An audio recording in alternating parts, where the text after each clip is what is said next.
So this is a 16 by 8-bit RAM circuit, or RAM chip, and what this has is 16 registers of 8-bit each, where they each use a very compact memory circuit, which is just this, and then the rest of each chip is to determine if it's being read to, write to, and to get the data to it. Fun fact, it's only this 6-block wide contraption that is the actual memory. The rest of this is just data buses and selectors, and this is the output line.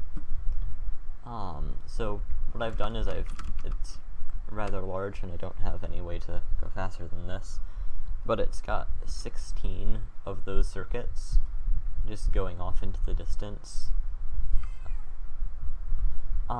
And I've set it up so that each one is just storing its ID, or its, whatever you would put in to select it.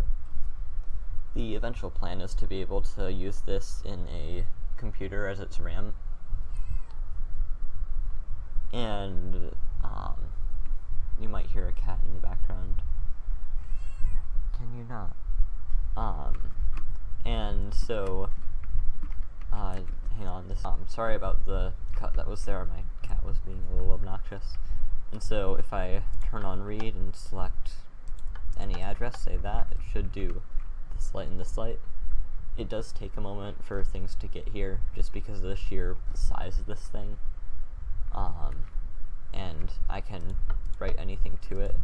For example, if I go to ID 3, it'll show up with 3, and if I write, whatever I want, it'll write to it, and so that's what it will show up.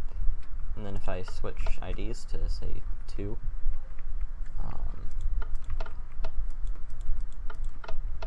it'll be there, and if I come back to 3, it'll still be with the crazy thing I had written. And basically, most of the work was done just building out these lines until I got access to the clone command on the server. From there, I was just able to clone all of these, and it didn't take as long by a lot. So that is the...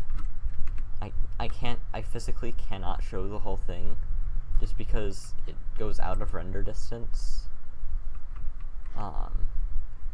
before finishing. So I'm just going to show it from over here.